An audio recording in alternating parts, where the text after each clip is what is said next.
everyone, this is Nimish. Welcome back to my channel. Today we're gonna do the much requested review of Drishyam and the review of Papanasam. The only difference is we're gonna do it together, as everyone kind of likes to always compare remakes, always compare one film versus another, and of course always the ongoing battle between who's better as an actor, Mohanlal versus Kamal Haasan. But let me begin by saying that today we are not just going to do, oh, who's better, who's bigger, who's this, who's that. Today we're going to understand a lot of things about Drishyam and Papanasam together. And one of the most underlying assumptions in my video today and discussion today is the fact that the movie is made by the same director, Jeetu Joseph, one in Malayalam, which is the original, and then he went and made it in Tamil with, of course, Kamal Haasan.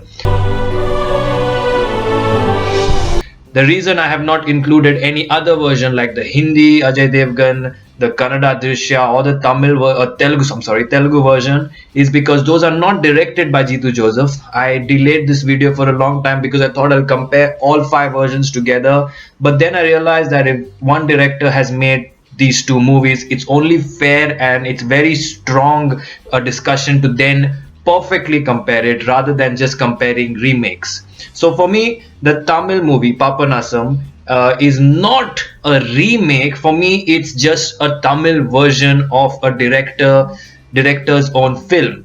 It's just like if you're presenting something in one place and you're presenting something in another place. You know, you're going to one college and saying something, or you're going to one event and saying something, and you're going to another event at another college and saying something. There are certain changes you'll make. There are certain kind of approaches that you might change, but your overall delivery is the same. And that's why I think it's very important to remember, and I will keep repeating, that this movie is something that we often forget, because, you know, we are like, this is the Tamil remake, or this is the Tamil version, this is the Malayalam version. We look at it as 2 completely different films, but I really want you guys to keep in mind throughout this video that it's one person who made these 2 films. It's one human being, like it's him, Jeetu Joseph, which is very important to remember.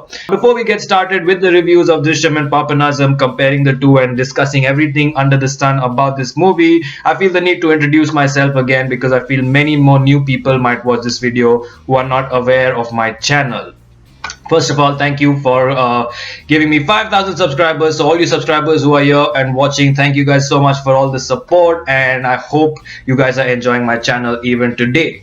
For those of you who are new to my channel, I am an absolute film lover. I have been watching Tamil movies since a long time, but it has only been in the past 1 year that I've been really exploring Tamil cinema, because for all these years, all we know is, you know, the big movies of Rajnikant, all the Thalas, Ajit, Vijay, Vikram, even Surya, you know, all these movies are very famous. Of course, Madhavan, because he's everywhere. So all of their movies, and of course Kamal Haasan, Arvind Swamy, these big superstars who've always, you know, been very famous, larger than life idols, their movies is something that I have been watching for years. But the real Tamil movies, which I have been extremely enjoying, movies like Kutrame Thandanai, Uriyadi, Kutram 23, which was recently released, Dhruvangal 16 or D16 as it's called, many such small movies, and I'm yet to watch 8th Totakal, which I'm very interested in. So these small movies are really impressing me a lot, you know. And I also reviewed the movie Joker,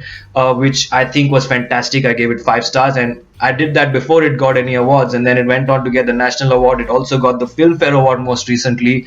So, you know, these Tamil movies are extremely new to me, and I absolutely enjoy them. I also enjoy Vijay Sethupathi movies a lot. My favorite being Andavan Kattala. It was absolutely fantastic. So overall, I watch a lot of Tamil movies, and I know what exactly the culture is. I've also visited the place a lot of times, so I know what the culture is. I know the sentiments. I know how the movies are.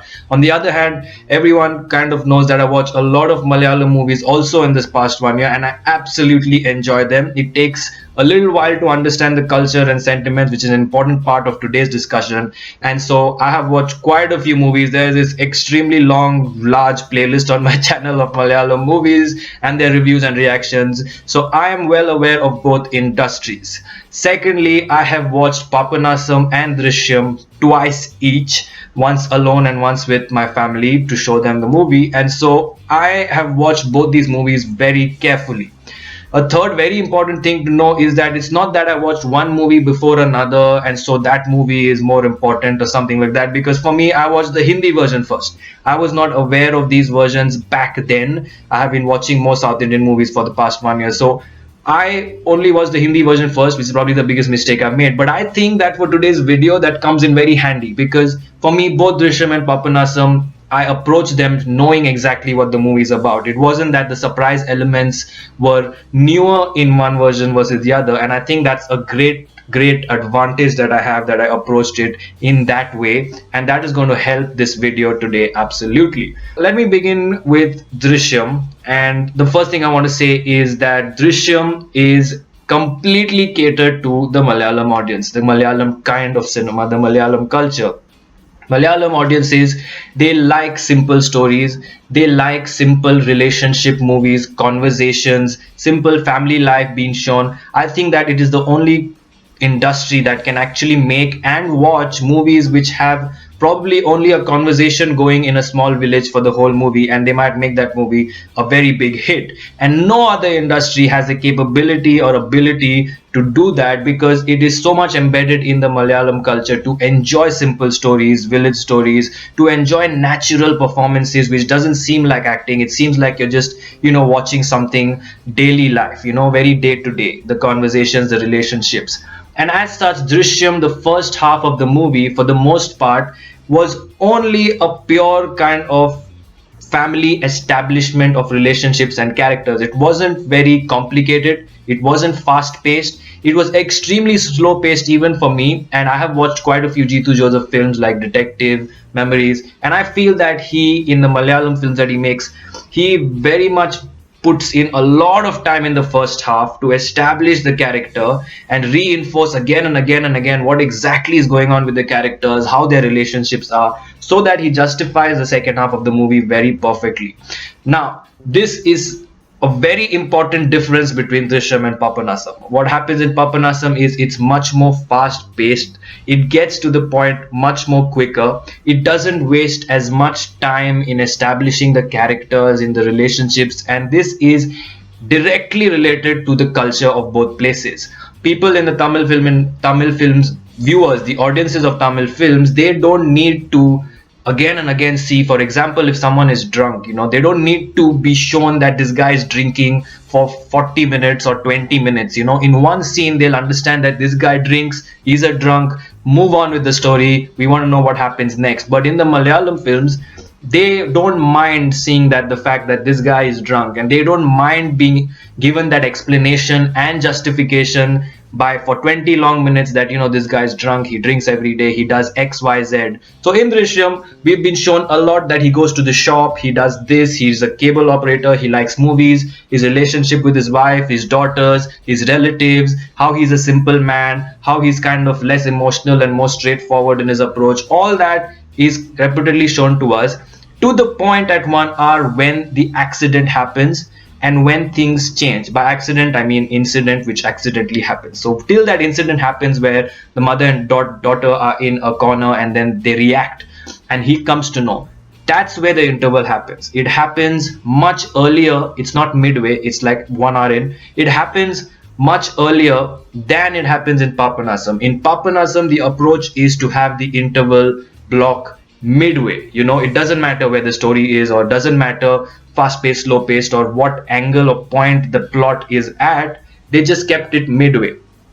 And I think as a storyteller, although one would say that oh, the interval here is different, the interval here is different, it feels like two different people made the movie, and that's why I'm saying it again, it's one person who made the movie. So ideally, as a storyteller, I would say that I've noticed this a lot in Malayalam movies, that it is only in Malayalam movies that interval can come anytime. Interval doesn't mean that it has to come midway. Interval can also come where the plot changes. And I think Jeetu Joseph struck to that storytelling where he wanted the interval block to happen when the plot gets into gear. You shift your gear into that suspenseful mode and the reactive mode of the family, and the different situation from happy to troubled and kind of danger that they are facing. When they reach that situation, boom, there's an interval. Whereas in Papanasam, the movie just goes with the flow. and whenever there's a midpoint and there's a midway time wise, 1.5 hours, something like that, that's when the interval happens. So this is the first difference. And to me, we need to understand these are like lessons for us. This is not something to fight about. It's not something to say this movie is better, that is better, that is correct, this is correct. It's a very important kind of lesson that one director who has one type of storytelling where he would put an interval block at a plot twist or a plot change, he himself went in and made another version, the Tamil version, with a legend, and he at that point did not worry about what his storytelling tactic is. He just kept to the traditional half 50-50 split.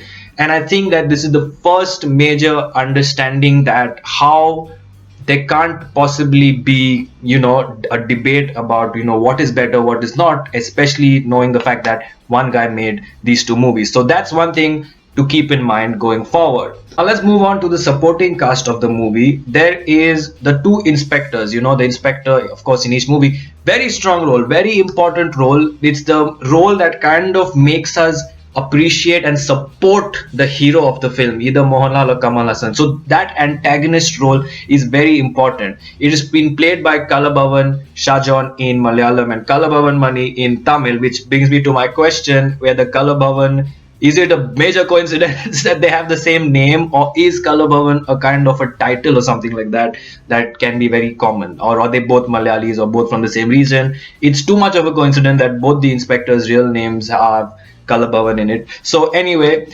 I think that the ferocity that Kalabavan Mani got in the Tamil version is something that makes you hate him. It's something that makes you feel that what is he like? Why the hell is he here in this life trying to destroy his family's life for no reason, for his ego, for his arrogance, for his frustration? Just get him out of the way. This guy needs to be taught a lesson. That feeling the audience gets when he performs.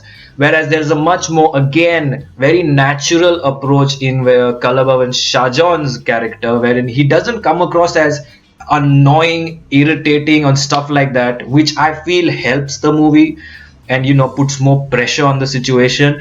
But he definitely comes across as someone to be careful about, someone to worry about, someone who can be a threat.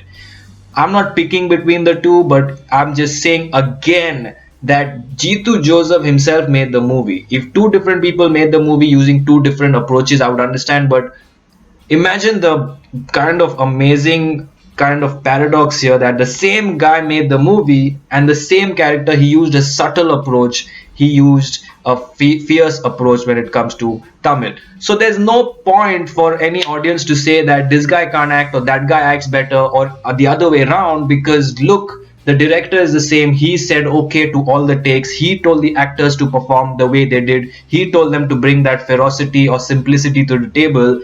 And again, this is something for us to understand and observe as to what exactly Jeetu Joseph was thinking when he made both those movies, and how he changed his approach to suit both the cultures, and how it's different, but in both ways it's perfect. Now, we spoke about the antagonist and how they approach the situation. Let's go on the other side and speak about the protagonist, which is probably what all of you guys are here to watch and listen. Mohanlal and Kamal Haasan. What the antagonist does to the hero, what the villain does to the hero, I don't want to use big words, what the villain does to the hero kind of drives the hero's action. How the villain approaches you instigates the hero, right? So how someone approaches you, if I approach you in an attacking way saying you're an idiot, you're going to come back in a more attacking way, or you're going to react in a more emotional way. But if I very subtly say that you're not as smart as you think, you can do this better, then you're also going to react in a subtle way saying I don't agree or whatever. So these are just random examples, but that is exactly what happened in both movies and what drove the characters in terms of the writing. So when the antagonist in Drishyam is not overly fierce and not overly annoying and not grating on your nerves, Mohanlal, the hero, gets time to think, to calculate, to be calm, to be in control of his emotions, and to go from there step by step while waiting for the reactions and waiting for the understanding of how this guy is reacting and what exactly he's up to and how he's approaching the situation. On the other hand, the antagonist Kalabavan Mani in Papanasam is so fierce that Kamal Hassan's performance is based on that. His extra emotional performance that he approached the script with, and the writer, of course, Jitu Joseph, approached the script with together. They obviously based it around this, that this guy is going to be fierce, he's going to be attacking, he's going to be there every minute. So Kamal Hassan needs to be overly careful, he needs to be a little faster in his approach, he needs to do things more reactively and emotionally as compared to more calculatively, because he doesn't have that time based on the villain's action. This is an approach I don't think anyone has ever thought of. I mean, not you guys, but generally I don't think anyone has thought of the movie in this way, because it's very important that an action causes a reaction, equal and opposite reaction. So if someone is on your back, irritating you, you have to do things fast, but if someone is giving you even 5-10 seconds to think, you get that time to think. So I think that this particular point is very important. Instead of just discussing Kamal Hassan or Mohanlal, we should also understand what the antagonist or the villain, the inspector, on the other hand, is doing to push them, to push the barriers, and why these actors then took that approach to play it subtly, cleverly, or to play it emotionally in a very simplistic or realistic manner. So this is the first point I'd like to make as to why those roles might have been written like that, because to all this again boils down to catering to the audiences and the culture. Of course, that's the first point that I said, and we all know that. But this is important to understand. The other supporting cast include the role of the wives. Both were absolutely fantastic, but by purely based on casting, I feel that there's this one scene, where the police come to the house and the wife by mistake says something which she shouldn't have said, and then she's like, oh shit. That particular acting in the Malayalam version and the whole actress's image and her performance, I've seen her in multiple movies, and her image and her casting was really, really good. It is so believable that she can do such a thing. The setup, her performance, her personality, it's so believable that she can do such a thing. Whereas on the other hand, Gautami, I think she looks much more smarter. So her performance and her slip of tongue, or her kind of, mistakes that she could have made, are great. They are perfectly shown, but it's this one seems more better in terms of casting. So there's nothing wrong with the performance or acting on either ways, but I think that the casting of the female lead or the wife of the character in Drishyam is much more stronger, and so kudos to the casting director for doing that, and it perfectly came out. Sometimes it's not always in the director's hand or the actor's hand, sometimes it's just the image that you kind of portray, and I think that is better definitely in the Malayalam version. Moving on to the father of the son, played by Siddiq in the Malayalam version and Anant Madhavan in the Tamil version. I would say that in terms of disliking the character, Anant Madhavan, at least for me, always comes across as a disliking personality. I never enjoy watching him, and I never believe that he can be a simple positive guy. He's always has shades of grey in his performance, and I think that although I watched the Hindi version where Rajat Kapoor, who is a perfect substitute for Anant Madhavan because of the kind of page 3 attitude, grey roles that he's played in the past, kind of the attitude that they bring, it makes you wonder. And I think that element of casting again helps to kind of support the hero, because you dislike the other people, you dislike the other family, and so you like this family. What happened with Siddiq is that it is the original role, and he has performed very well in many other movies. But in this movie, I felt that his simplicity made us also sympathize a little with him. His kind of good natured approach made us sort of sympathize with him and kind of kept things in balance. And I think that so much justification for every character gets a little too much for the audience. So I wouldn't say that one acted. This is not about the performances of either character. They both did whatever they had to do perfectly. But I think for the audience, in terms of casting, I preferred Madhavan because I think he comes across as a great character, and even if he portrays himself as good, you know that he's trying to be good because of his loss, but otherwise he won't be good. So that character, that page three grayish attitude that came very strongly from Anand Madhavan, and so I think he that casting was better there. Now, one very easy comparison because both the characters were played by Asha Sarath in both the movies.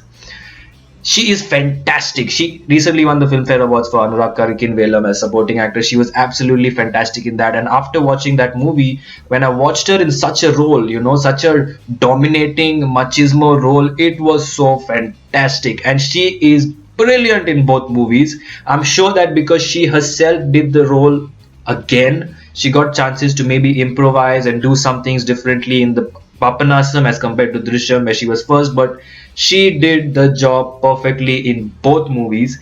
And I think the level of a ferocity, again, because of the Tamil culture and audience and because of the other characters, the inspector and everything, Jitu Joseph kind of tuned it up a bit for Papanasam and told her, push your ferocity and your anger a little more, get more over expressive. It works for this film. And so she was brilliant in both, and there's no debate about that. It's the same person, so it's absolutely fantastic. One of the most easiest points I've made in this video.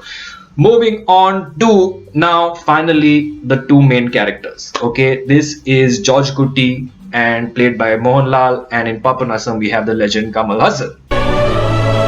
They have both clearly said, especially Kamal Haasan and Jitu Joseph have said that the approach they used for the Tamil version was very different. They did make Drishyam again. And as I said, I don't see it as a remake because a remake is something like the Hindi version, the Kannada, the Telugu version, where another director takes a movie and makes it either scene to scene copy or he adds his own elements. And that's a completely different discussion to have, which is why I'm not including those movies here. But this is the same director, and he sat and he has two legends to work with, which is something unbelievable. I think every director will be super jealous of him. He got to work with the two best actors in the country, undoubtedly. So, very jealous. But, so he sat with Kamal Haasan and his version, it's not a remake, it's just a Tamil version, as I described at the start of the video. He sat with Kamal Haasan, who told him that the Tamil audiences may not enjoy simplicity just like the Malayalam audiences, as I said. So they like the overexpression, the kind of emotion. They want to see clearly what is happening. There's not too much simplicity, guessing involved. There's no grayness to a character. The character needs to come across as a clean. The character needs to come across crystal clear as to what their emotion is. So that is why the approach taken in the Tamil version is the way it is as compared to the Malayalam version, where there's a lot of scope to play around. And apparently I read somewhere that there was a slight controversy because of Mohanlal's character, because he came across shrewd, cunning, clever. I heard that there was a small controversy about it. I'm not sure if that news is true or not, but that kind of controversy of a family man who has two children, two daughters, a wife, he's a cable company person, for him to be a little shrewd, a little cunning, a little emotionless, these characters will not be accepted in the Tamil industry, especially when there's the hero worship of Kamal Haasan and he's an idol. You can't leave a lot of grayness in that character. You need to be crystal clear so that the audience supports him 100%. The audience understands him 100%. The audience believes what he does 100%. That is not required for the Malayalam film industry, although there was a controversy apparently, which you guys can clear out for me. But that is not required in the Malayalam film industry because they don't mind watching anything. They don't mind watching flaws in character. In fact, they enjoy watching flawed characters because you get to explore them a little more. You get to speak and discuss about it a little more. You get to kind of just encourage different roles. And so that is the main difference as to why the approach was different. It's what the audiences like and what the audiences can expect. There's plenty of room to experiment, I feel, in the Malayalam film industry with Mohanlal, especially because he's done so many characters. The audiences just want more of him. They just be like, no, you've done this, don't do this again. Or he keeps doing the same things, so his movies flopped. in for 5 6 years. These are the kind of feedback you get. So they don't want him to do the same thing. They don't want him to do something he's done before, and so you have to reinvent for him. You have to make him do something that he's not done, and takes you in shock. So what happened in the Malayalam version, Drishyam, is that the first half he's established as the family man, the amazing comedy that he does, the light-hearted moments, his relation with his daughters, which is very, very something that he's known for as a family man. Many families are his fans in the Malayalam film industry, the audiences. He is known for that. So in the first half, when he's so joyous, he's so chilled out, he's so with his family, loving, caring, father, laughing, suddenly to turn in the second half and become cunning, become shrewd, calculative, become this kind of emotionless person, because he's not crying in the movie or any such thing. He's being very, very shrewd even in that last scene, and that last scene is something we'll speak about last. So he is something that is very calculative. He's just being like literally just doing this all the movie. He's just thinking what to do. He's seeing if that guy, the inspector, is kind of reacting in a proper way or not. He's figuring out how he should handle all the people when he goes to the city. He's figuring out how to handle his family. He's trying to take control of the mistakes his family is making. He is fully in the zone, and this is a complete shift from what he played in the first half of Drishyam, where he was just so simple. He's just a cable guy. He wants his dream theater. He likes his family. He loves things. He's, simple guy, suddenly becoming very, very, very calculative. Now that is fine for the Malayalam audiences. They enjoy it. They enjoy to explore a character's various shades. They can accept the fact that a good man, a good family man, can have certain gray shades, or can have certain shades which you didn't expect him to have. But in the Tamil film industry, it's different. Once you establish a character for what it is, you can't keep changing gears, and you can't keep, going from one zone to another, because the audience now supports you for that reason. The audience understands you for that reason. And so there's no need to then change it, or there's no justification to change it. And if you change it, things may go either way. You may not support Kamal Haasan then. People may not support Kamal Haasan then as much if they start to feel that this guy's crazy. He's calculating so much. He's doing so many wrong things, blah, blah, blah. So in order to justify that, and in order to justify his character is more emotional, simple, and one-dimensional as compared to too much calculation. Which is why the antagonist, again, as I said, the villain is important, because his pressure keeps driving it and keeps justifying why Kamal Haasan is going this way and how he's doing it, how he's acting in a smart way. It's because of the pressure. The pressure keeps coming in. He has to keep reacting. He does the best he can. Whereas on the other hand, we are suddenly shown, I'm not sure if many of you watched Drishyam with this angle, but when I watched it the second time, and you guys might have watched it 50 times, when I watched it the second time, I started looking at this angle that, okay, this guy had this character in him, this shade in him, and so it started coming out, and that's what the director wanted to explore. Let's see how a simple family man in the first half becomes like this. Whereas in again, that's the interval split importance, where the character of Mohanlal was very simple in the first half, suddenly changes gears. Again, in Papanasam, that's not required, which is why the interval need not be at the plot twist. It could be anywhere, because the character is not changing dramatically or any such thing. There's no change and evolution happening. It is what it is. Performance wise, both have done incredible. Like, although I watched Hindi Drishyam first, then twice the Malayalam Drishyam, I never got bored watching the Papanasam, the Tamil version Papanasam, twice, because it is so thoroughly entertaining. It is so refreshing, and it is again unbelievable that one director made these two versions. When I watched versions of Jeetu Joseph, other movies of Jeetu Joseph like Detective Memories, I often complain that, he drags it out a lot in the Malayalam movies. He just drags it so much, especially in the first half, and takes so long to come to the point that sometimes I tend to lose interest in his movies, saying, why is he not coming to the point? There's a murder happened at the start of the movie, for example, and then he just takes it so long to understand who the murderer is that I forget what I'm trying to watch here and what I'm trying to understand.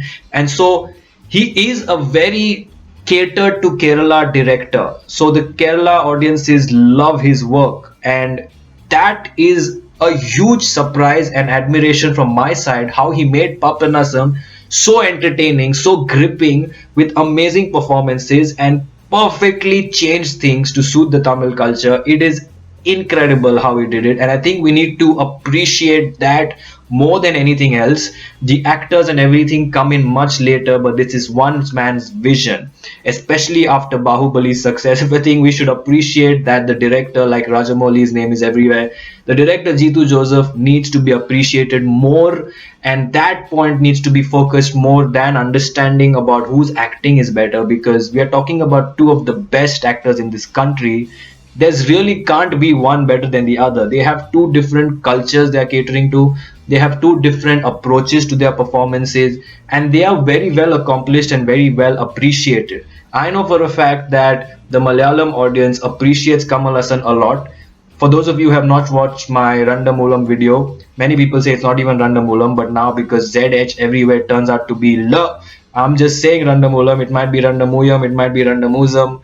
I don't know, these spelling things are very confusing. But anyway, for those of you who have not watched it, many people commented that if Mohanlal couldn't do the role, or if Mohanlal wasn't available for Randamuzam, only Kamal Hassan could have done it. And so I know that the Malayalam audience appreciates Kamal Hassan a lot, just like I do. I appreciate all these actors a lot.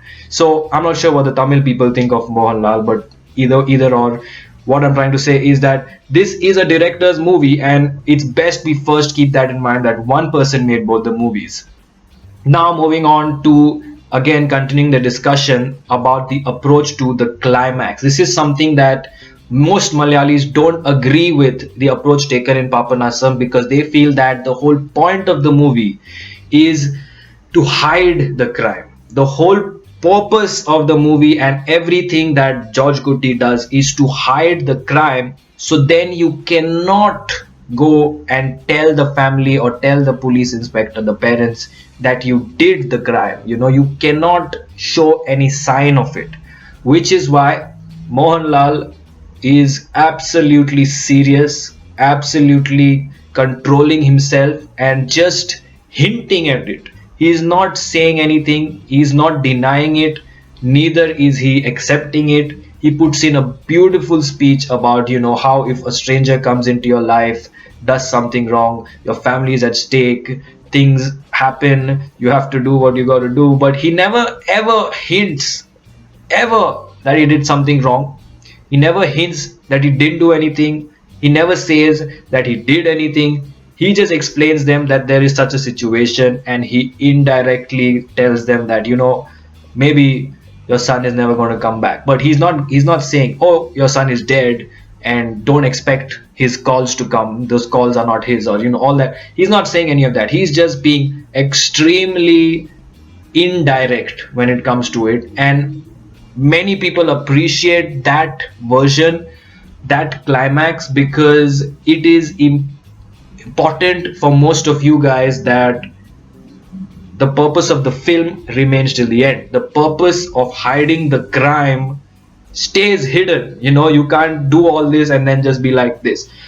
Now, the Tamil version, Papanasam, many people argue, especially I think the Keralites, that why would he cry? Why would he, after all this, great movie, great performance, great story, why would he then break down and sort of admit to it? Why? I think he even says that she hit him by accident, like the daughter hit him by accident, something like that.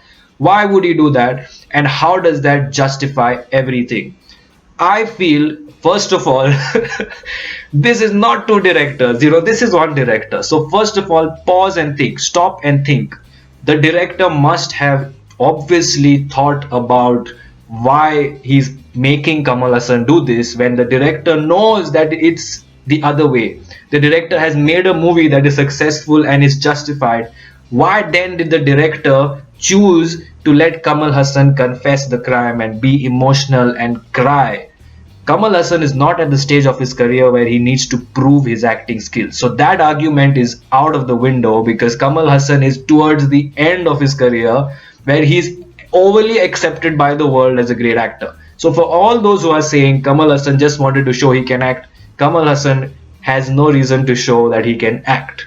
Similarly, on the flip side, for all those who are saying that Mohanlal can't act or Mohanlal does the same acting, I'll get to that in a bit. Mohanlal's acting is something you need to understand by watching at least quite a few of his, not only his movies, but a lot of Malayalam movies. So if you watch a couple of Mohanlal movies very randomly and you think that he can't act, you're correct.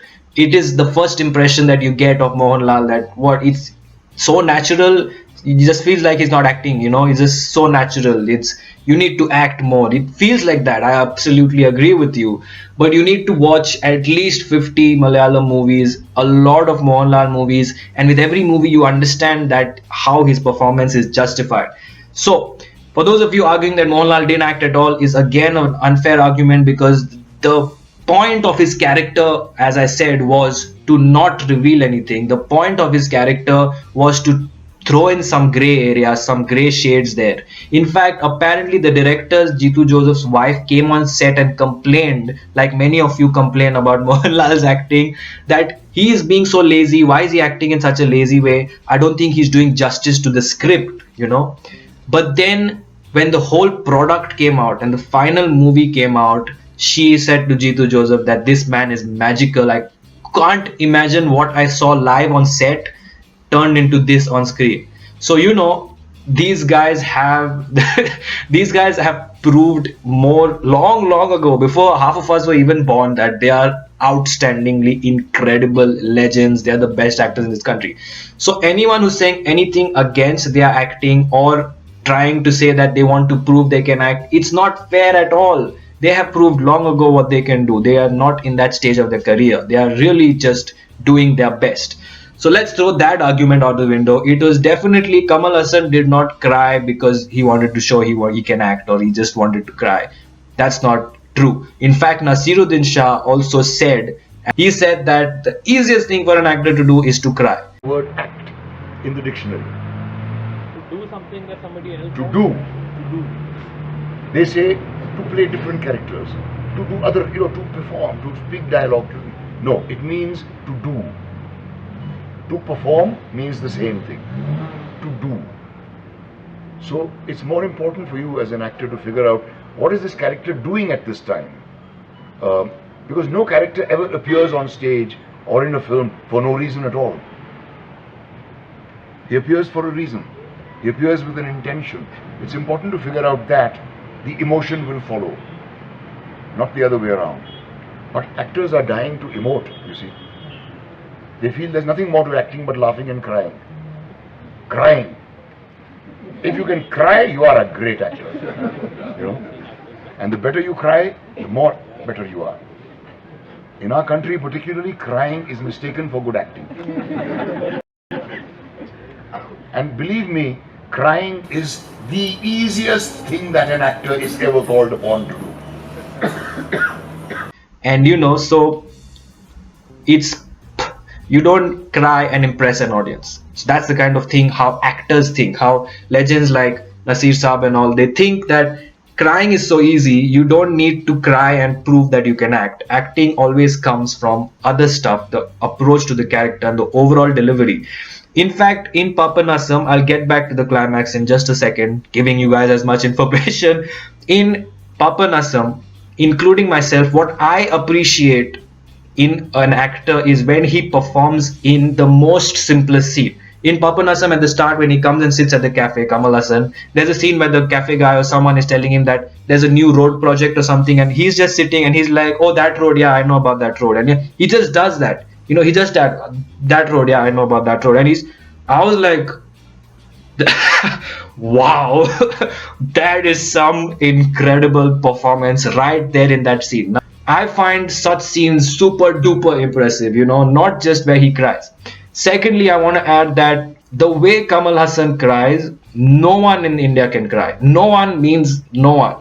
The way he cries, I may not have watched some actors like Mohanlal, Mammootty cry, so I'm not commenting specifically that Amir Khan can't cry or Mohanlal can't cry. I'm just saying that I have not seen anyone cry better than Kamal Haasan. He gets the timing so perfect that it just pierces your heart and makes you feel so horrible for the situation he's in. It's insane the way Kamal Haasan cries. Even in Vettayadu Villayadu, there's a hospital scene, and he suddenly gets a shocking news, and boom, he bursts out, and it's unbelievable how he cries. So, although Nasiruddin Shah says that crying is the easiest thing for an actor, I think that the way Kamal Haasan does it, no one else does it. So they need to work on their crying skills. But definitely, he's one of the most amazing criers in movies. He's incredible. So now, why did he cry? Again, it comes to the same question. We've been discussing this now for a long time. I should probably get going. But the point is, he controlled himself. He controlled his actions, emotions, situation for so long. Being an emotional person, at the start of the movie, when he watches TV and he cries, there's a whole establishment of him being an emotional person. He controlled himself and his emotions for so long that when everything was over, everything was achieved, everything was done, he felt a stress release. He felt this is finally over. We have dealt with it, and now I have done so much shit that I can't even face the parents of the boy. It's horrible what the boy did, it's horrible what happened to the boy accidentally, it's also horrible what I have done, because Kamal Hassan feels that he protected his daughters, but he's also kind of destroyed someone else's son. He protected his children, his family, but there's someone in place of him. That's why it's very important that two parents are talking. It's a whole thing. It's not just the hero and the villain. It's two parents who are facing each other, talking about their children, one talking about protecting and also understanding the loss of the other.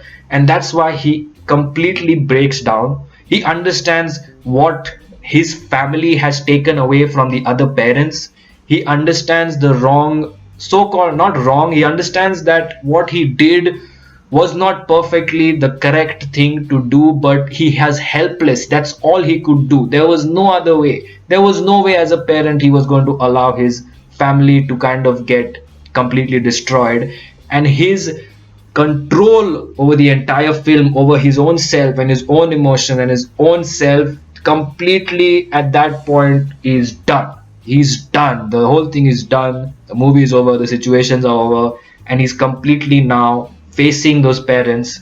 And just he's everything is over. Everything is proved. He's safe. He feels, and so he just breaks down and just tells them in whatever way he can that this happened, and it's unfortunate what happened to both of us, but that's how things turned out. So that's why he breaks down. On the other hand, George Kutti has never been shown to be so overly emotional or any such thing. His character is different. His personality is different. And again, it is the same director who's written both these roles for the actors, with the actors. So the director knows what he's doing.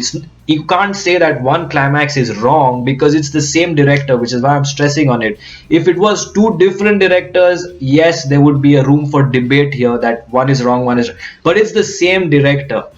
So he kept George Kutti in a gray area. He kept him in a stronger personality. He kept him less less emotional. He kept him in that range, whereas he kept Kamal Haasan in Papanasam in an emotional range, and then justified the emotion that he established at the start by then making him break down at the end. This has nothing to do with proving their acting skills. It has nothing to do with one being right, one being wrong. It has nothing to do with Tamil or Malayalam, the language or the movie altogether. It is just two different characters. It's like two different people in the same story and the same situation. So it's just like, imagine you guys, let's say you guys have one personality, and I'm sure you guys have friends who all have different personalities. So how one guy would react in, let's say, some guy is irritating you at a restaurant or a bar, some guy is irritating you. One guy, let's say, you might react in a very violent way. You might go to argue with him, hit him, and say, come outside, I'll show you. Whereas your other friend might be very careful and be like, just let's leave, let's go home, or let's do something else, or let's leave them alone and let's not get into fights. So this is a very simple example of how two people can be different. That is exactly what the director applied to these two versions of his movie. In one, he wanted to explore a shrewd, cunning character who's very strong and less emotionless, less emotional. And in the other one, he got a chance because of Kamal Haasan and the understanding of the Tamil culture. He got a chance to explore, okay, what happens if I change this character and make him a little emotional? What will that character then do? And so, as I said, everything else fell into place. The antagonist, the villain were more stronger because of that, or softer because of that, and everyone else and everything else falls into place because of this. So it all boils down to the fact that one director, who's the luckiest director in this country, got to work with two legends, got to explore his own story, his own movie with two different character designs, not only the main characters but even the other characters. He got to explore it in different ways, and he delivered two versions based on two different cultures. And so I think that is the greatness of how much this film teaches us, how much this particular project, these two projects teach us as to how one director can take approaches. And for all those of you who like films, who love films, who enjoy not only watching but even like understanding filmmaking, you know that just write down one scene, okay? Just write down on paper one small scene of a guy drinking water, or let's say you yourself drinking water, just you drinking water, and imagine how many ways there are to shoot you drinking water. And then you'll know how difficult it is for one director to choose the best way to show how one person drinks water. You can show a person drinking waters like this, like how I am, straight. You can show him from this side, you can show him from this side, you can show him from the back turning, you can show him drinking half the glass, you can show him drinking the full glass, you can show him filling the glass. There is millions of ways. You can show him drinking water at home in a glass or from a bottle. You can show him taking the bottle out of the fridge. You can show him go down to get water somewhere. You can show him sitting at a restaurant. There are millions of permutation combinations to show how a man drinks water. And so just, if you imagine this, you'll know how many options are there and how Jitu Joseph chose one track when he went with his writing for Drishyam. It's a golden opportunity for him then, which no other directors get, to make it with another legend using one other scenario that he might have thought while designing. It might be like, I made this like this, now let me make some changes here and try it and just see how the things come out. It's a great opportunity. So it's absolutely fantastic what he's done. And I really hope, in fact, that he uses the approach he used in Papanasam in terms of pacing of the movie to his future Malayalam films, so that even Malayalam movie fans like me enjoy his movies more, because it's really amazing how he paced the movie Papanasam as compared to Drishyam. And I hope that because these two legends are friends, they work together in many movies, and because now they work with the same director, Jitu Joseph thinks of something where he can get these two actors together in an amazingly written movie, because that's what he is capable of. Before I finish this video, there is also some information that this movie is based off a Japanese novel called Devotion of Suspect X. I think I got that name right. Please do some research and let me know what you guys think. It seems like the movie is a lot based on that thriller Japanese novel. And as I've also said for Jitu Joseph Memories, I found a lot of similarities and flavor of Korean movies. So I do feel, although Jitu Joseph apparently has denied it, that he's very much inspired from the Far East when it comes to making his movies. So definitely let me know what you guys think. If anyone knows about this controversy about the novel, if anyone knows about the controversy of Mohanlal's character, and if whatever you guys think about this movies, let's not make this about who's better as an actor, but let's try to understand how you guys, as I said, drink a cup of water, how a director did it, and why the director chose these two different approaches. That's more important than saying what is right, what is wrong, because we often forget that this is the same person making it, and that's the point I was here to make. I hope you like this comparison review of Drishyam and Papanasam. Like, comment, share, definitely do subscribe, and keep watching for more.